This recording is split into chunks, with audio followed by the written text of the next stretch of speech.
Pagi itu di persawahan pinggiran kota raja tampak begitu cerah. Aktivitas para petani dengan kesibukannya masing-masing menghiasi indahnya persawahan.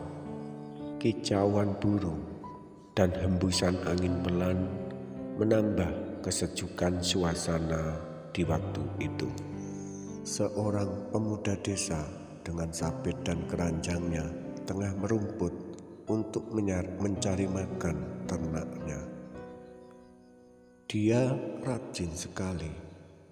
Dia hidup dengan kakeknya yang sudah renta. Sedang ayah dan ibunya pergi ke kota raja sampai bertahun-tahun belum ada kabar dan belum kembali. Karsono namanya. Dia sangat tampan, gagah, dan berwibawa. Untuk itu dia banyak disukai gadis di desanya. Meskipun usia sudah matang, tapi dia belum mau menerima atau membuka hatinya untuk seorang wanita. Dia berjanji sebelum menemukan orang tuanya, dia tidak akan menikah. Hingga pada suatu ketika, dia mempunyai keinginan untuk pergi ke kota raja mencari kedua orang tuanya. Karsono mau minta izin. Ada apa, Cuk? Karsono mau minta izin. Minta izin apa? Mau minta izinkan Karsono pergi ke kota raja, Karsono mau mencari ibu dan bapak. Ibu dan bapakmu meninggalkan kamu sewaktu masih kecil. Memangnya kamu tahu bagaimana rupa dari ibu dan bapakmu? Tidak tahu, Baik, kakek memberi izin kamu pergi ke kota raja. Tapi sebelum berangkat, kakek beritahu bapakmu mempunyai tanda lahir pada tengkuk lehernya. Ada tompel warna hitam bergambarkan seperti mawar. Itulah sebagai tanda lahir bapakmu. Sekarang pergilah, kakek mengizinkan. Ini saya beri bekal sebagai pegangan. Apa ini, Sudahlah, kalau ada bahaya di jalan, tancapkan benda ini pada tanah. Nanti akan kamu tahu sendiri reaksi dari benda tersebut. Oh, begitu ya, Lantas siapa nama bapakmu sebenarnya, Bapakmu bernama Sukarti. Wajahnya sangat mirip dengan kamu. Meskipun berat, kakek melepaskan kamu. Pergilah, nak. Itu memang kewajiban kamu sebagai anak untuk mencari kedua orang tuamu. Oh iya, Karsono mohon pamit. Pergilah. Pagi-pagi benar, dengan bekal seadanya, Karsono akhirnya meninggalkan kakeknya untuk pergi ke kota raja mencari kedua orang tuanya. Dalam perjalanan, Karsono melewati berbagai rintangan, dari hutan lebat, pegunungan, sampai persawahan yang sepi penduduk. Di tengah perjalanan, di waktu melewati jalan yang sepi, Karsono dihadang oleh dua orang begal. Berhenti di sana. Siapa kamu berani melewati daerah sini? Saya datang dari desa, Tuan. Saya mau pergi ke kota raja. Serahkan semua harta yang kau bawa. Saya tidak memiliki apa-apa, Tuan. Saya orang miskin. Saya hanya datang dari desa, Tuan. Serahkan bungkusannya kau bawa itu. Jangan Tuan, ini bekal dari rumah. Ini pemberian kakek saya. Serahkan. Jangan Tuan, ini sangat berbahaya. Akhirnya, dengan terpaksa Karsono membuka bungkusan hitam itu dan mengeluarkan bekal dari kakeknya. Bekal dari kakeknya itu berupa seperti potongan ranting. Seketika itu juga Karsono menancapkan potongan ranting kecil itu ke tanah. Tiba-tiba tanah itu bergetar seperti ada gempa dan mengeluarkan asap putih yang sangat tebal. Muncullah seekor harimau putih yang sangat besar dan menatap kedua begal tersebut. Seketika itu juga para begal itu melarikan diri. Setelah para begal itu melarikan diri, Karsono meneruskan perjalanan menuju kota raja. Singkat cerita, sesampainya di kota raja, Karsono berusaha bertanya ke sana kemari, di mana orang-orang yang tahu keberadaan orang tuanya. Ternyata di kota raja pun sedang ada kemelut kerajaan. Ketika itu Karsono tiba di kota raja di waktu hari sore menjelang malam. Karsono diberitahu oleh warga kota raja bahwa di kerajaan sedang ada kemelut kerajaan. Maaf Kisanak dari mana? Aku datang dari desa. Aku sedang mencari orang tuaku. Di waktu aku kecil, orang tuaku pergi ke kota raja dan sampai sekarang belum ada kabar dan belum kembali. Tahukah Kisanak bahwa di kota raja ini sedang ada kemelut? Di kota raja ini sedang diteror oleh makhluk aneh. Maksudnya makhluk aneh yang bagaimana Tuan? Makhluk itu keluar di waktu menjelang malam. Dia seperti kelelawar yang sangat besar dan menghisap darah manusia.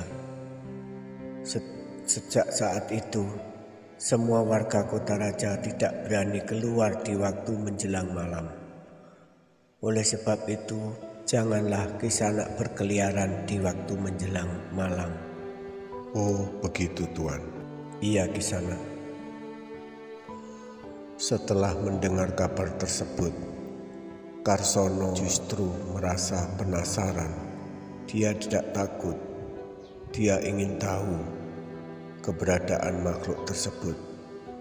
Setelah memberitahu, orang kerajaan tersebut segera bergegas pergi ke rumah masing-masing. Karsono ditinggalkan sendiri. Benar saja, begitu malam tiba-tiba dari arah kegelapan ada sosok yang terbang dan sangat besar sekali. Dari remang-remang cahaya lentera sebuah rumah, makhluk tersebut seperti kelelawar, tapi sangat besar sekali. Makhluk tersebut terbang mendekati Karsono dan mengintari di atas kepala Karsono, lalu melompat turun di depan Karsono. Makhluk itu lalu berkata, Siapa Kisanak berani keluar pada malam hari? Apa Kisanak tidak tahu ada keberadaan saya? Aku tahu Tuan. Kenapa Tuan akhir-akhir ini meneror warga kota raja? Aku balas dendam karena dulu anak dan istriku telah dibunuh oleh warga kota raja. Maka dari itu, aku selalu datang di waktu menjelang malam untuk menghisap darah mereka satu persatu. Sebaiknya hentikan Tuan, karena tidak semua orang bersalah kepada Tuan. Mungkin salah satu dari mereka yang telah membunuh anak dan istri Tuan sudah Tuan bunuh, dan yang lainnya tidak bersalah dengan Tuan. Kau berani menasihati aku, menyingkirlah. kau juga akan menjadi santapanku, anak muda. Jangan Tuan, berbahaya.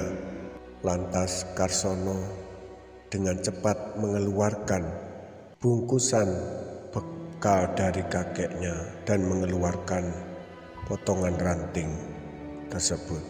Kemudian menancapkan potongan ranting kecil itu ke tanah. Tiba-tiba timbul asap besar dan muncul harimau putih yang sangat besar. Harimau itu menatap makhluk aneh tersebut, kemudian melompat dan menerkam makhluk seperti kelelawar tersebut. Akhirnya makhluk itu meronta kesakitan. Ampun Tuan, lepaskan aku.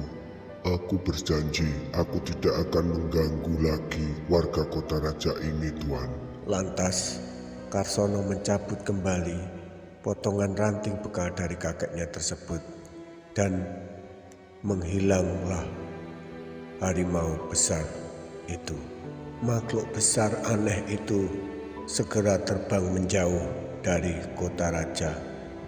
Ternyata pertarungan itu disaksikan oleh begitu banyak pasang mata dari dalam rumah warga kota raja tersebut.